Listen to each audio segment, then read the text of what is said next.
आदरणीय अध्यक्ष महोदय, ये सदन का सौभाग्य है कि आप दूसरी बार इस आसन पर विराजमान हो रहे हैं। आपको और इस पूरे सदन को मेरी तरफ से मैं बहुत बहुत बधाई देता हूं।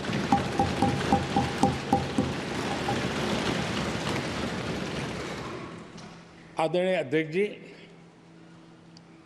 मेरी तरफ से आपको शुभकामनाएं हैं, लेकिन इस पूरे सदन की तरफ से भी आपको अनेक अनेक शुभकामनाएं।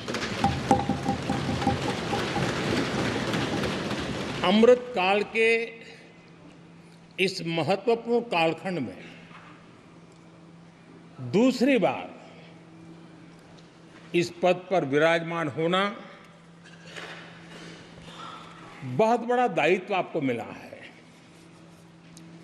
और आपका 5 वर्ष का अनुभव और आपके साथ हम लोगों का 5 साल का अनुभव, हम सबका विश्वास है कि आप आने वाले 5 साल हम सबका मार्गदर्शन भी करेंगे और देश की आशा अपेक्षाएं पूर्ण करने के लिए ये सदन अपना दायित्व निभाने में आपकी बहुत बड़ी भूमिका रहेगी।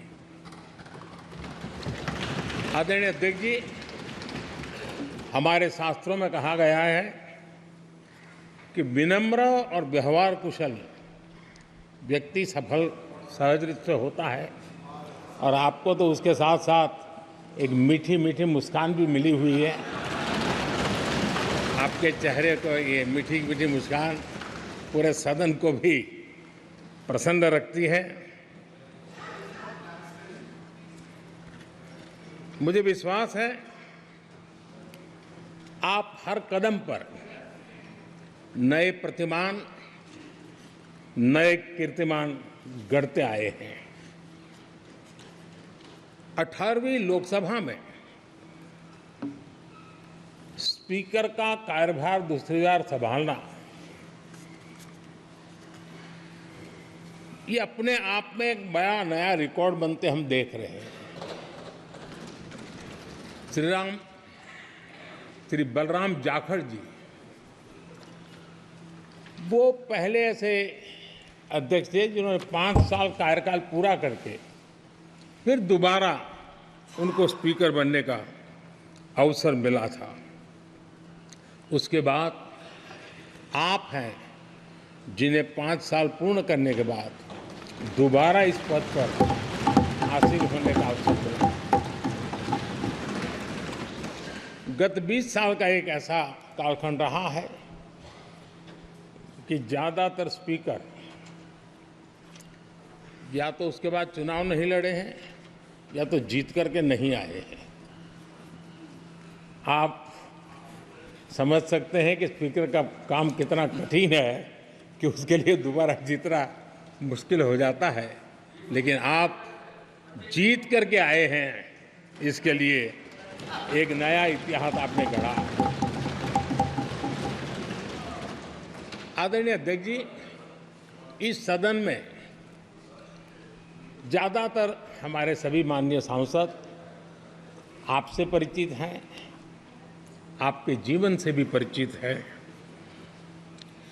और पिछली बार मैंने इस सदन में आपके संबंध में काफ़ी कुछ बातें रखी भी थी और मैं आज उसको दोहराना नहीं चाहता हूं, लेकिन मैं एक सांसद के रूप में और हम सभी सांसद के रूप में आप जिस प्रकार से एक सांसद के नाते काम करते हैं, ये भी जानने योग्य है और बहुत कुछ सीखने योग्य है। मुझे विश्वास है कि आपकी कार्यशैली एज ए सांसद भी हमारे जो फर्स्ट टाइमर सांसद हैं, हमारे युवा सांसद हैं, उनको जरूर प्रेरणा देगी। आपने अपने कार्यक्षेत्र में, संसदीय क्षेत्र में स्वस्थ मां और स्वस्थ शिशु एक कमिटमेंट के साथ जो अभियान चलाया है और सुपोषित मां, इस अभियान को आपने जिस प्रकार से अपने क्षेत्र में प्राथमिकता देकर के खुद को इन्वॉल्व करके किया है, वो वाकई प्रेरक है। आपने कोटा के ग्रामीण क्षेत्रों में हॉस्पिटल ऑन व्हील्स, ये भी एक मानव सेवा का उत्तम काम, जो राजनीतिक कामों के सिवाय करने वाले कामों में आपने चुना है, वो भी अपने आप में गांव-गांव लोगों को स्वास्थ्य सेवाएं पहुंचाने में मदद कर रहा है। आप नियमित रूप से गरीबों को कपड़े, कंबल, मौसम के अनुसार छाता की जरूरत है छाता, जूते, ऐसी अनेक सुविधाएं समाज के आखिरी तबके के जो लोग हैं उनको खोज करके पहुंचाते हैं। खेलों में प्रोत्साहन देना आपके क्षेत्र के युवकों में, यह आपने एक प्राथमिकता के रूप से काम उठाया है। आपके पिछले कार्यकाल में 17वीं लोकसभा में मैं कहता हूं कि संसदीय इतिहास का वो स्वर्णिम कालखंड रहा है। आपकी अध्यक्षता में संसद में जो ऐतिहासिक निर्णय हुए हैं, आपकी अध्यक्षता में सदन के माध्यम से जो सुधार हुए हैं, ये अपने आप में एक सदन की भी और आपकी भी विरासत है। और भविष्य में 70वीं लोकसभा के संबंध में जब विश्लेषण होंगे, उसके विषय में लिखा जाएगा, तो भारत के भविष्य को नई दिशा देने में आपकी अध्यक्षता वाली 70वीं लोकसभा की बहुत बड़ी भूमिका रही है। आदरणीय अध्यक्ष जी, 17वीं लोकसभा में नारी शक्ति वंदन अधिनियम 2023, जम्मू कश्मीर पुनर्गठन विधेयक, भारतीय न्याय संहिता, भारतीय साक्ष्य बिल, भारतीय नागरिक सुरक्षा संहिता, सामाजिक सुरक्षा संहिता, digital personal data protection bill, मुस्लिम महिला विवाह अधिकार संरक्षण विधेयक, transgender persons protection of rights bill, consumer protection bill, direct tax, विवाद से विश्वास विधेयक, सामाजिक, आर्थिक और राष्ट्रीय महत्व के ऐसे कितने ही महत्वपूर्ण ऐतिहासिक कानून 17वीं लोकसभा में आपकी अध्यक्षता के अंदर इस सदन ने पारित किए हैं और देश के लिए एक मजबूत नींव बनाई है। जो कार्य आजादी के 70 साल में नहीं हुए, आपकी अध्यक्षता में इस सदन ने इसको करके दिखाया। आदरणीय अध्यक्ष जी, लोकतंत्र की लंबी यात्रा में कई पड़ाव आते हैं। कुछ अवसर ऐसे होते हैं जब हमें कीर्तिमान स्थापित करने का सौभाग्य मिलता है। 17वीं लोकसभा में उपलब्धियां, मुझे पूरा विश्वास है देश आज भी और भविष्य में उसका गौरव करेगा। आज देश अपनी आकांक्षाओं की पूर्ति के लिए भारत को आधुनिक बनाने की दिशा में जब हर तरह से प्रयास हो रहे हैं, मैं मानता हूं कि नया संसद भवन भी अमृतकाल के भविष्य को लिखने का काम करेगा और वो भी आपकी अध्यक्षता में।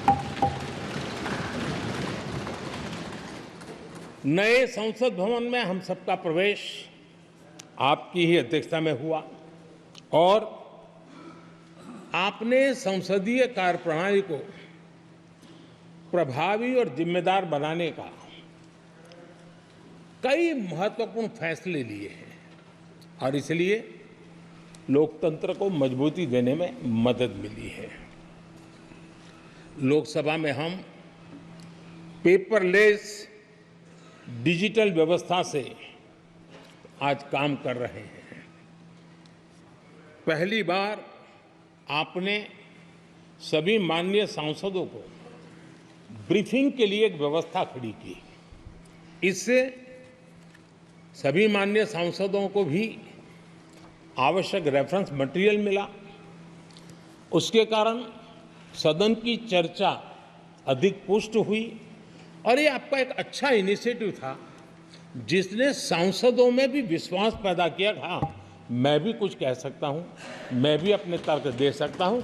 तो एक आपने अच्छी व्यवस्था को विकसित किया है।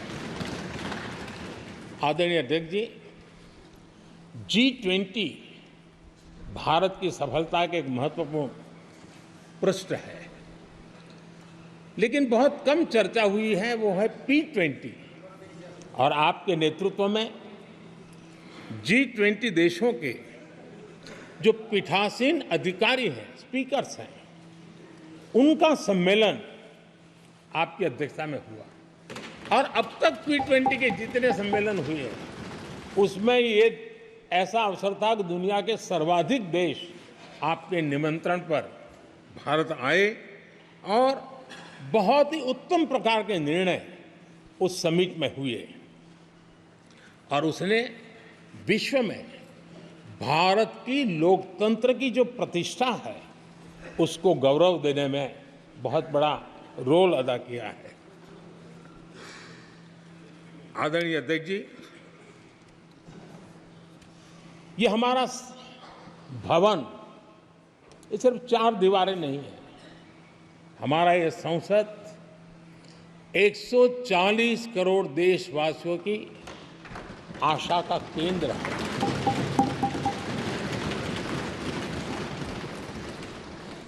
संसद की कार्यवाही, जवाबदेही और आचरण हमारे देशवासियों के मन में लोकतंत्र के प्रति जो उनकी निष्ठा है उसको और अधिक मजबूत बनाता है।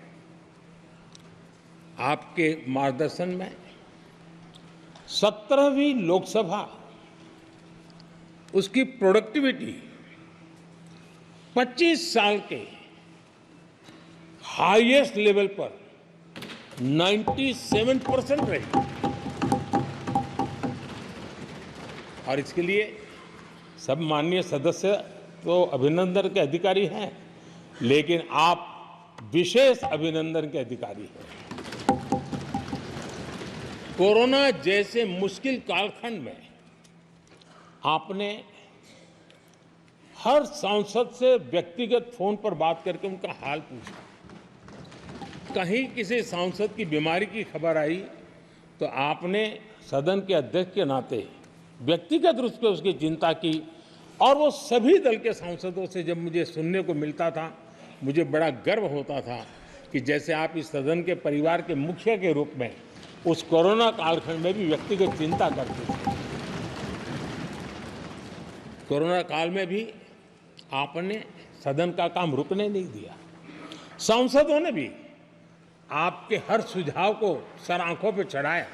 किसी को ऊपर बैठने के लिए कहा तो वो वहां जाके बैठा, किसी को दूसरे जगह भी जाके बैठने के लिए कहा तो वो भी बैठा, लेकिन देश के काम को किसी ने रुकने नहीं दिया। लेकिन आपने ये जो फैसले किए उसका परिणाम है कि हम उस कठिन कालखंड में भी कार्य कर पाए। और ये खुशी की बात है कि कोरोना काल में सदन ने 170% प्रोडक्टिविटी, ये अपने आप में दुनिया के लिए एक बहुत बड़ी खबर है। आदरणीय अध्यक्ष जी, हम सब चाहते हैं कि सदन में आचरण, सदन के नियमों का पालन हम सब करें। और आपने बड़े सटीक तरीके से, संतुलित तरीके और कभी कभी कठोरता के साथ भी फैसले लिए हैं। मैं जानता हूं कि ऐसे निर्णय आपको पीड़ा भी देते हैं, लेकिन सदन की गरिमा और व्यक्तिगत पीड़ा के में आपने सदन की गरिमा को पसंद किया और सदन की परंपरा को बनाने का प्रयास किया। ये साहसपूर्ण काम के लिए भी आदरणीय अध्यक्ष जी, आप अभिनंदन के अधिकारी हैं। मुझे विश्वास है आदरणीय अध्यक्ष जी, आप तो सफल होने ही वाले हैं, लेकिन आपकी अध्यक्षता में ये 18वीं लोकसभा भी बहुत सफलतापूर्वक देश के नागरिकों के सपनों को पूर्ण करेगी। मैं फिर एक बार आपको इस महत्वपूर्ण दायित्व के लिए और देश को विकास की नई ऊंचाइयों पर ले जाने वाले इस सदन की अध्यक्षता के लिए हृदय से बहुत बहुत शुभकामनाएं देता हूं, बहुत बहुत बधाई देता हूं।